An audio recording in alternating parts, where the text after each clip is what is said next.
suis Éric-Louis Champagne, directeur général à la Maison de la Culture de Waterloo.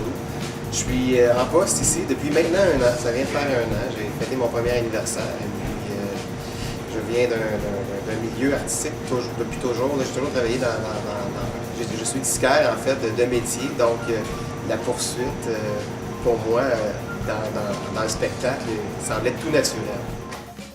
L'église ici, c'est un ancien temple maçonnique. Au début, c'est une église universaliste qui a été rachetée par les francs-maçons.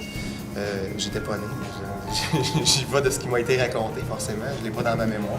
Tu vois, l'église ici, il y a eu, quelque part dans le temps, une intention de la ville d'avoir un endroit culturel. Puis, à un moment donné, les francs-maçons étant plus assez nombreux, ben, ils ont accepté de vendre la bâtisse à la ville qui, là, elle, a investi à ce que ce soit vraiment fait de façon plus systématique, que ce soit un endroit culturel ici. Les premières années, c'est la cohabitation. La ville s'est impliquée quelque part dans le temps.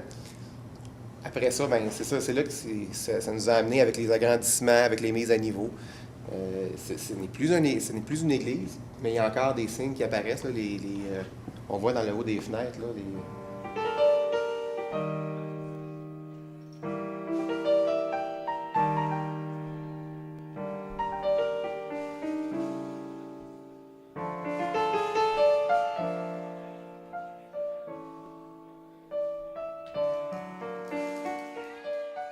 On se retrouve ici dans la salle Sœur-Louis.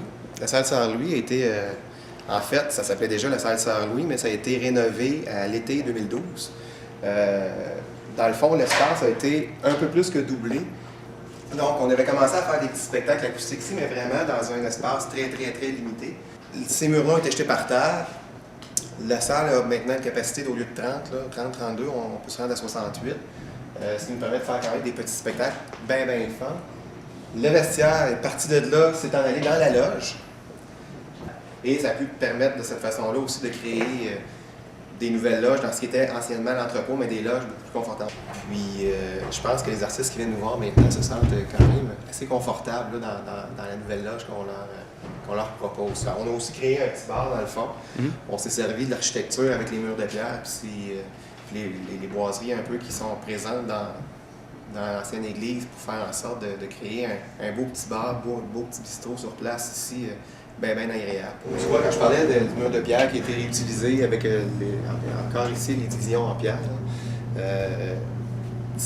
on se retrouve ici avant dans l'ancien entrepôt, justement. Ça rend les choses beaucoup plus pratiques pour nous, ça rend la capacité beaucoup plus intéressante.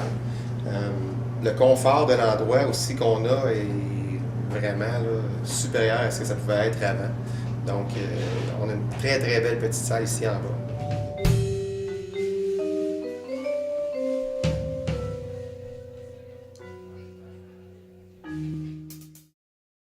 Moi, je suis dans un domaine qui est maintenant, qui est nouveau pour moi, mais dans lequel je m'établis lentement. C'est un domaine que j'aime beaucoup. Je fais des belles rencontres avec des gens qui font le même job que moi dans d'autres salles, dans d'autres régions. Je trouve ça super intéressant. C'est l'autre côté de la médaille de ce que j'ai toujours fait avant. Avant, j'avais à négocier avec les compagnies de disques puis les distributeurs. Maintenant, c'est avec les artistes et les agences. Donc, c'est vraiment l'autre côté de la médaille, ce qui est pas moins intéressant. C'est un peu différent. Donc, je pense qu'on peut profiter de belles relations de tout ça. C'est super intéressant. Tu sais, il n'y a rien comme de faire l'expérience personne à personne quand tu vois un spectacle. Quand les gens sont en mesure de voir des choses qui finissent par tomber en amour avec l'artiste, ben, je pense qu'on réussit une partie de notre mandat en faisant ça. Quand quelqu'un quitte la salle en me disant personnellement merci d'avoir fait venir cet artiste-là, ben, c'est une belle grosse tape dans le dos.